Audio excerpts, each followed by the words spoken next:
I got to check out. Excuse me. We got to check out. We got to check out Teenage Mutant Ninja Turtles: Out of the Shadows. Oh. It's the latest movie produced by Michael Bay, has come out very recently, and basically it's the story, it's the continuing adventures of the 4 teenage brothers known as the Teenage Mutant Ninja Turtles. And you know what? Fighting crime and scientific terrorism. How did you feel about it, Pat?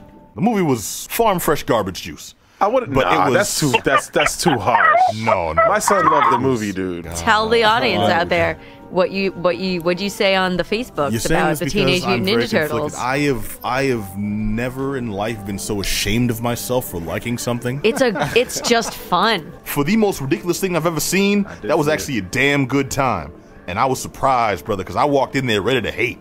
Like I went in there like yeah. I was reminiscing on that Chappelle Show episode, like, yo, hate, it's going down. It's going to get raw. It is the stupidest kind of fun you can ever possibly have. But it was a fun, I'm not going to sit here and say it's a good movie, but it's a fun summer movie. Yeah. Bebop was perfect. No, Rocksteady was the shiz. I mean, both were just so good. Yeah. I really was excited. That's the important distinction to make, though. That mind you, she said she didn't say it was good. She said absolutely. It's a fun movie that you will enjoy watching. If you are a fan of Ninja Turtles, especially in the '90s, you will enjoy this movie. You may not ever want to see it again, but you will sit there and say, "Man, what a nostalgia bomb! This was a good time." This is easily the epitome. I say without hyperbole, this is the epitome of guilty pleasure. Now, I mean, if I had any criticism of it, it's that this is not a spoiler, but the last about 15, 20 minutes of the movie kind of mirrors the first movie a little too heavily. The main fight scene is extremely similar to the fight scene in the first film. Yeah, when they met Doctor Strange and Michael Jackson and they did the Thriller dance at the end, that was crazy. I would have liked to see something more divergent from what they did, but other than that, it was just a good time. It was really silly. There were a lot of there's some moments that you're like, come on, like they had like a weirdly sexualized Megan Fox moment. Bebop and Rocksteady. I gotta call out the acting of Sheamus and Gary Anthony Williams. Yeah, seriously. Who expects a pro wrestler to actually have acting skills? But maybe it's just he was cast. It was amazing how those two characters literally carried that movie. See this in the trailer. They check what their junk looks like when they get transformed. It was a little that's a thing that happened several times. I mean, for those who don't know, though, fun fact from Mix Macabre. Yes. Pigs have curled genitalia. The males have curled genitalia. Don't ask me how I knew that. I did, but that's not that fun a fact. It's a fun fact. Okay. Fun fact for furries. Pigs. You've got an odd definition of the word fun. No, but it was good. Johnny, I'm trying to get off. I'm trying to get off the pig penis topic. I'm moving away from it. I'm talking about how fun this movie was. Okay, Amy, put your pig penis away. Johnny, you can't tell me what to do. Have either of you? God damn it. Are either of you familiar with this movie? Have any inclination to see this movie? At the very least, we're Turtle fans at all? I'll be watching it with my brothers. We watched the previous Michael Bay one, and we'll be watching this one again as all of us together. So you are planning to see it? I am planning on seeing it, yes. Okay. Well, beyond saying it's fun, let's give an actual review here. Herb, are you familiar with the Turtles? I totally did. Okay. I saw that Rocksteady and Bebop were in it, and I was kind of excited for that, dude. Genuinely, they're really well done. Like I have to say, Tyler Perry as Baxter Stockman was excellent. Very surprising. He was really good. He had great timing on his delivery and stuff. Oh, nice. Yeah. Yes. Was he in fly form? No, that's the one thing that I was really bummed about, but they definitely, I feel like if there's a third, they're going there. Oh, man. Now, the actual breakdown of this one, the storyline is the brothers return to, their hijinks in New York City. After saving the city in the first 2014 Ninja Turtles movie, they've still had to remain in hiding because they're still mutants in the city of normal people. So they saved everyone from the Shredder, and Vernon, of all people, from Channel 6 News, has been given the credit. He has an agreement with the Turtles, and he's the one that takes the credit for their accomplishment. They're allowed to continue to live in peace and in secret, and they just enjoy a few perks around the city. And the movie starts off with them kind of depressed about this, but just dealing and going on. He's a party dude. He just wants to party with the peeps. It's true. He has earned his pizza time and time again.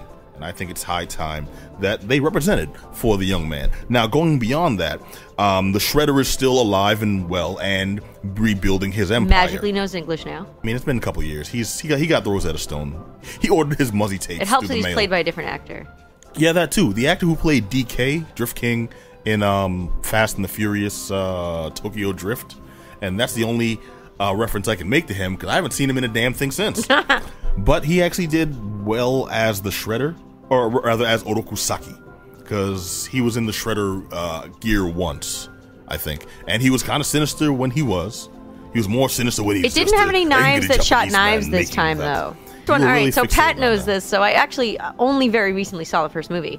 And something that I really stuck with was when he's attacking the turtles, and one of his knives opens up to shoot smaller knives. This is Michael Bay somehow reining himself in. There were so few explosions in this that I actually was able to keep my eyes on the screen. True. Right? Yeah. No, he's right. He's dead right. There was minimal explosion. All right, we've talked about a lot of the spectacle in this, but the actual story breakdown is ridiculous. It's you know what it reminds me of? What? When they would do those feature-length cartoons where it's really 3 episodes loosely strung together to make a movie. Those, yeah. That's what this feels like. Like the Thundercats movie. Like it's kind of a movie, but it's also kind of like watching a bit of a TV show. I can see that, but I don't agree wholeheartedly, mostly because what I got was one extended commercial. Well, that's and it. I don't mean literally like movies are commercials for things. I mean, if you remember the Ninja Turtles commercials for their toys, it would be, oh my God, Shredder's attacking blank. Well, let's get the pizza thrower and take him out. Oh my God, Shredder's flying to blank to attack Boom. Well, let's get the plane and take him out. Everything was suddenly attacking for some really thinly veiled plot point, and then the toy we use to break up their sinister plan, which you can conveniently buy for a certain amount. I haven't seen the new toy commercials, but dude, they had the pizza thrower in the form of a garbage truck that flings sewer. The garbage truck is the best character. The garbage truck is not the best. The garbage truck is incredible. It has Gundam arms. The garbage truck is not the best character. Those Gundam arms came off the first. Why are you chance they spoiling got. it? It's in the commercial. That is in the actual TV commercial that's running Spoiler right McGee now. over here ruining the garbage truck. Well, is that really for the toy, or is that character? Or is that homage to what they had earlier? I had that They had toy. one when I was growing up. They had the big turtle. Yeah, I had it. we all had it. Yeah. Okay, Well, they've upgraded to a garbage truck now. Yeah. It's the same thing, though. Stop talking over each other. Be very careful, because I really want to point out how it didn't stop there. Okay, we're introduced to Casey Jones. Thank you. He's the weak spot. He really was. Well, it's the guy who played Arrow. He doesn't have enough hair. He doesn't feel that the police are taking it seriously enough, and that's why he should have more hair and less shirt. A lot like Arrow. Oliver Queen feels these same things. I suspect that when they actually cast this guy, they told him, okay, here's how we want you to act, but don't be Arrow. Like, I know Casey Jones, he's kind of a dark guy, he's badass, he's got these baseball bats and these hockey sticks, and he fights crime, and he's brutal. I can do that. And he started acting like, okay, we like it, you're a little too much Arrow, tone it down, rein it in. Next take, you're a little too much Arrow, tone it back and rein it in. Too emotional. That is strange. Yeah, basically they neutered the character hard. What they should have done is said, be like Wolverine, but with a hockey stick and a mask. This is be like Wolverine after a midlife crisis and a lot of chai tea. Oh. Yeah. Are they following the original that we understand and know and love, the 80s cartoon, or are they following the newer Nickelodeon CGI one? I don't think they're following anything. I think it's just fan fiction at this point. It was. Oh, so you yeah, think they're just hardcore, piecing, they're just taking different elements from different aspects of different eras Yeah, and just putting it together? fighting it in. I will say, okay, we've harped on the negatives, we've harped on the positives. You had a specific inkling to see Sheamus. I just love Sheamus. Sheamus, I just love Sheamus. What? for a wrestler in an acting role, Yeah, he was pretty good. surprisingly fun. Right? Bebop and Rocksteady They made the this movie, Sheamus played Rocksteady. Bebop was played by Gary Anthony Williams, Who was so good. he's the voice of Uncle Ruckus. He does a lot of like Yeah. of character work, He and this was so good. Straight out of the comics. I enjoyed the movie, despite the fact that the script was bad. The acting was mediocre. They threw everything at the kitchen sink in there, No, I and think that was in somehow there, too. it. I mean, But turn your- somehow it worked. Turn your brain off. Go see a fun movie. Yeah. You'll enjoy Ninja Turtles too. I'm watching this thing and I'm like, this is the stupidest piece of crap I've ever seen. I also would like to illustrate my key moment of when I stopped having a terrible time and had a good time. And Amy, I actually mentioned this directly to you. They're on a plane. There's a tank in the back. They're fighting a tank in the back of a giant cargo plane. There is no cockpit.